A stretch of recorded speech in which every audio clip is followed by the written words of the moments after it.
When we found out we had gotten the contract to do Myst 3, I mean, it was such an overwhelming honor. The only thing you could really equate it to is being in the film industry and having George Lucas say, "I'd like you to make the next Star Wars for me."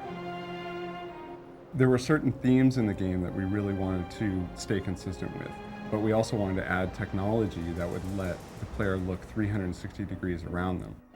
We're not hiding anything, it's a complete world.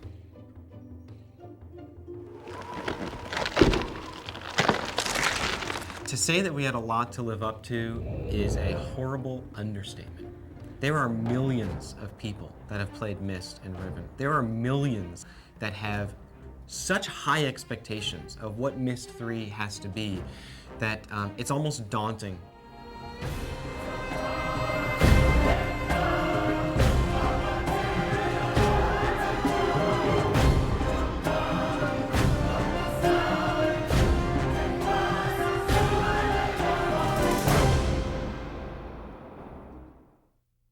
Myst was a remarkable product when it first came out in 1993. A company by the name of Cyan produced the product. It's a phenomenon in the game industry. No game has ever sold that well. The premise behind the Myst series is that this culture called the Dunny have found a way to link to the infinite possibilities that there are in the world by writing these books. And essentially, the great thing about this from a designer's perspective is that you can let your imagination wander. Anything that can be imagined exists somewhere. All you have to do is write it.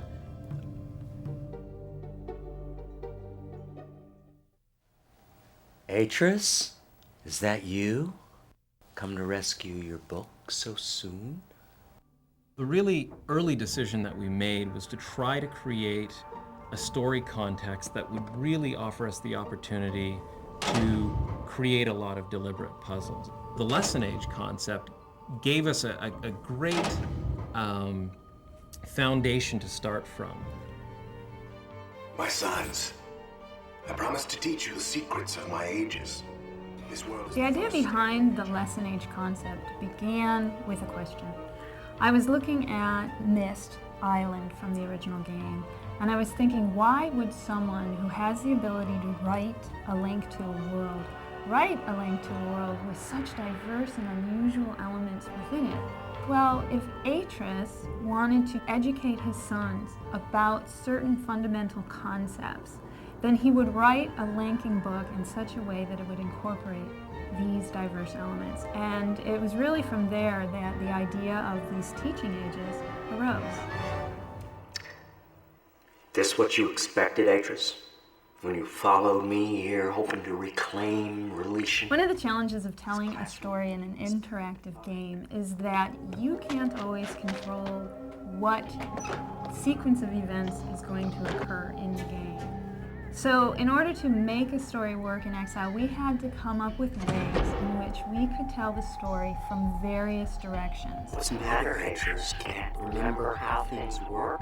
You'd get snippets of the story the more you progress through the game. You've returned, but where's Realesrgan? I think what Cyan managed to capture in the Myst games is a world that felt very bizarre and surreal and intriguing, but at the same time somehow familiar. They would take these things that were perhaps medieval or Baroque and juxtapose them in a certain way that was impossible in our own world. And I think that made it very accessible for a lot of people. What I really wanted the designers to explore was the boundaries of what was defined as an age. In Myst and Riven, you see an age as this island within sort of an endless sea in this world. And for us, that could be anything. The environments of Exile aren't meant to be intimidating. Jananan is a very tropical environment and sort of a rock climber's paradise. Voltaic has sort of a Grand Canyon feel, a very majestic feel. Tamana is the new home for Atris and Catherine and their baby Yisha, so we wanted something that was very familiar, very Myst and Riven-like. Some of the other environments are very different. The original idea we had behind Idana, or the Life Age, as we referred to it in production, was to gather as much life and enrichment as possible into one area. This is basically all about life. The idea of the inverted tree was taking something normal and tweaking it and making it a little abnormal. Taking the tuft of the tree and turning that into the enclosure or the living space and letting everything else fall into the ocean, and then going for the absolutely radical. Technologically speaking, I mean, we ran into all sorts of issues. I was no longer confined to a flat two-dimensional map. I had to work three-dimensionally. I had to basically come up with another way to model this thing out. Everything was a challenge in this one. It is amazing how much work it takes to put together a project like this. You sort of have to step back and say, we are going to build the best game we can possibly build. We are going to put our heart and our soul into it. One of the first steps in achieving the graphics was to make sure that we had quality personnel. Our designers had to be top-notch. Our modelers and texture artists had to be some of the best in the industry. We had a lot of artists that were already using 3D Studio Max here at Presto Studios, so we started looking into the package and seeing how well it could do high-res, pre-rendered graphics for our game. The animators did a couple of tests early on, and the results were very positive.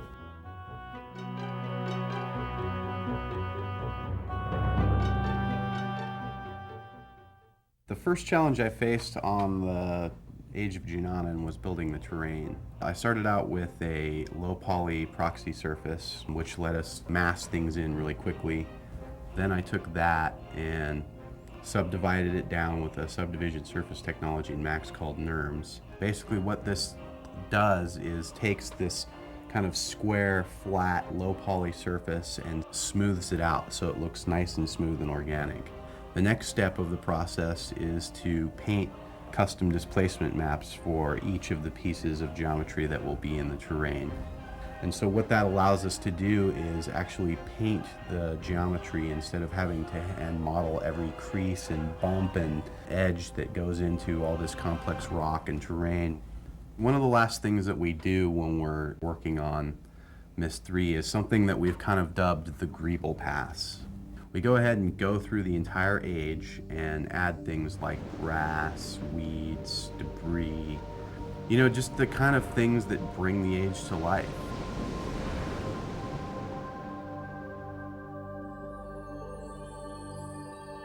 I think with Exile, we really felt we had the opportunity to push the boundaries of pre-rendered 3D graphics to really create an exceedingly detailed, realistic world.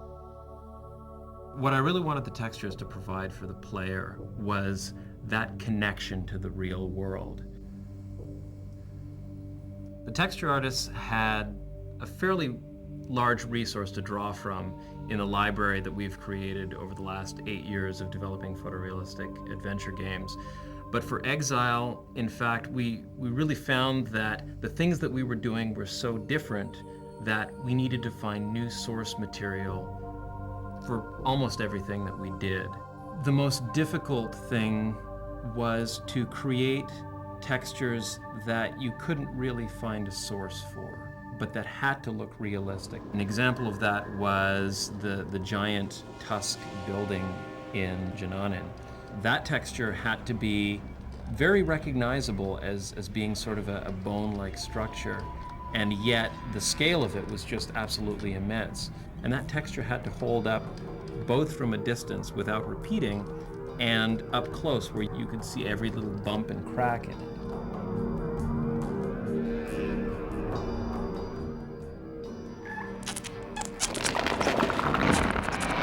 With the puzzles, we really wanted the player to have a clear idea of what they were going to do and what they were trying to solve and be able to see the outcome of their trials right away. We decided to do prototypes very early on. We would do 3D animations to show what things might look like and how you would interact with them.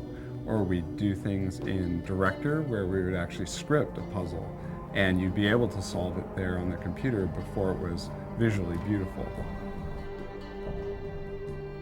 One of the things that we really felt we needed to do was to educate the player and prepare them for the challenges ahead. A lot of the ages are filled with things that you've never seen before, and we can't expect players to be able to look at them and just through their design be able to figure out what they do. When they approached a puzzle later on in the game, we wanted them to have something in the back of their mind, something that they had seen before that they would intuitively relate to the challenge that was placed in front of them. Great example of this was the Venus flytrap in Savidro's lair at the bottom of the tower in Janane.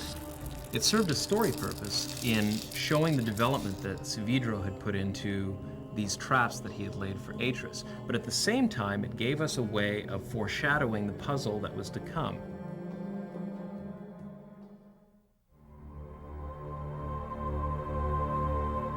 In my own opinion, I think that lighting was probably the most powerful tool that we had in creating these worlds. The mandate that I really put on each of the animators was to, with every scene that they created, to create something that would be a back-of-the-box picture.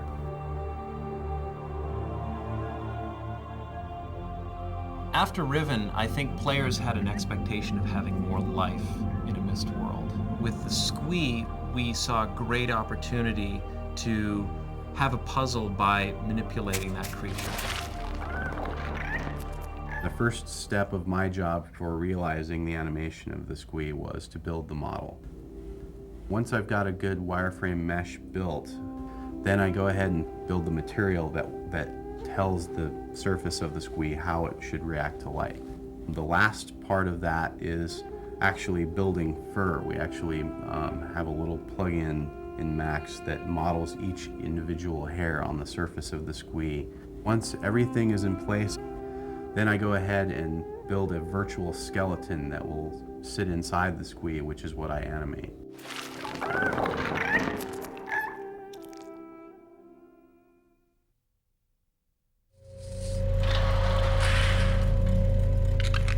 Almost every animation in the game requires a very specific sound. The ocean water lets you know that there's this vast ocean out there. A little bit of wind makes it feel real. So when sound first comes in, it really sets the mood for the entire environment.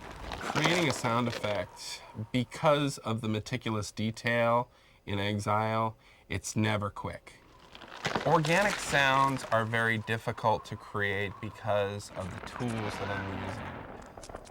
But on the flip side, a mechanical sound is much more involved. Some of the sounds that I use in, for instance, the observatory are extremely mechanical. Every process within that observatory is powered by this huge clock-generating, mechanical, looping, rhythmic thing. The elements that I put into this sound, I mean, there's probably 50 or 60 playing at any time. Speed. Real concern and action. Atris usually doesn't keep people waiting here this long. He's just been so concerned about his books. Myst 3 was a very complicated video shoot. There's a lot of very specific camera techniques, lenses used, that type of thing. Every single light that was in the computer-generated world, we would match on stage with a real physical light. And we'd use all kinds of gags, things to block to simulate leaves, or cutouts to simulate doorways.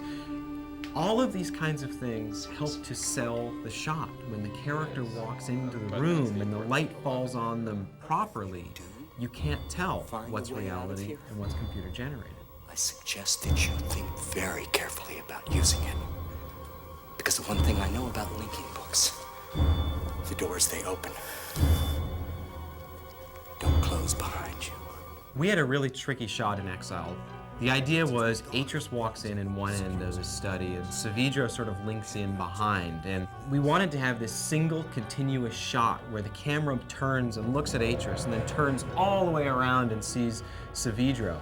The final composite with all of its elements actually took place over the course of 2 months. You have 4 pieces of video, you have special effects, you have the fire, you have the curtain falling away, and on top of that you have the camera swinging around, wherever it wants to go. Getting that effect done, in the can, looking right, was probably the most difficult video I've ever had to do in my entire life. Basically, we take the original footage, which is shot on blue. We knock the blue out of that, so all we have is the character that remains.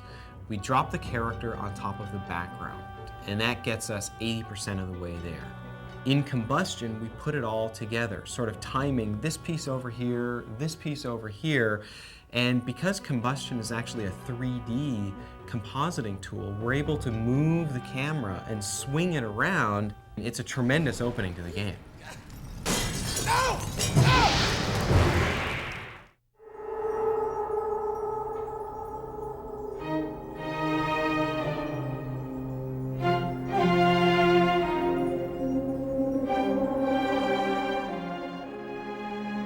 The most challenging aspect of doing a score like Myst 3 is that you really don't get a chance to see the game until very near the end, and by that time your music's written. I began to develop themes very early on.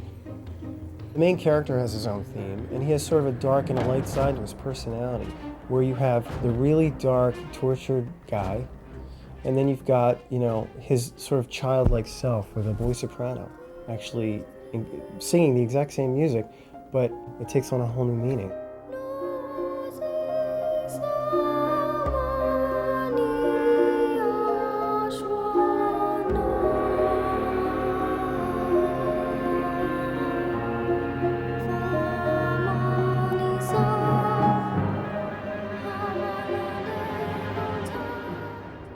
Then there's also sort of the theme of the entire game, with all the choir singing in the language of this new title.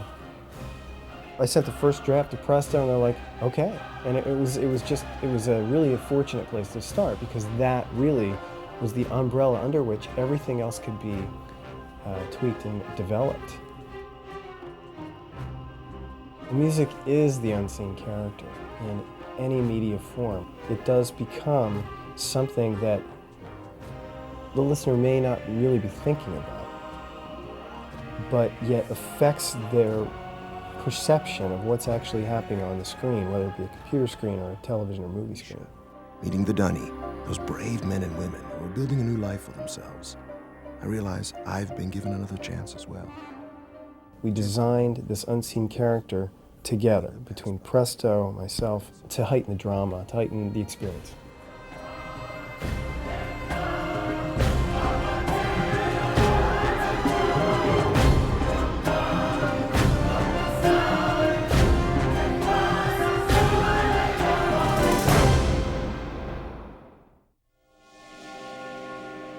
Myst and Riven presented all of their images as sort of a slideshow. There'd be a single image and then you'd click and see another image. With Myst 3 Exile, we really wanted to immerse the player much more than just a slideshow.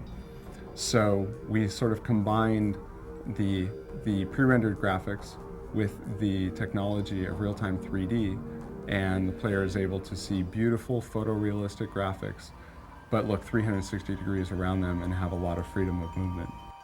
We call it Tamana. We moved here after H has finished writing Realesrgan. One of the big breakthroughs for us was finding a way to place movies and animations in the scene in such a way that they would continue to play no matter which direction you were looking. You could be looking up, down, sideways, continue to pan around and around, and the movies continue to play. You know, this trip is exactly what Atris needs right now. That's something that you couldn't do in Myst and Riven. This is really a step in technology for us. Well, the water technology in Exile, we wanted to do something a little different and a little better. We wanted to do more than just squish the pixels to the left and to the right or up and down. One of the coolest features about the water technology is the way we gave it the appearance of fading off toward the horizon. It really gives you a strong sense of distance when you're looking at the scene.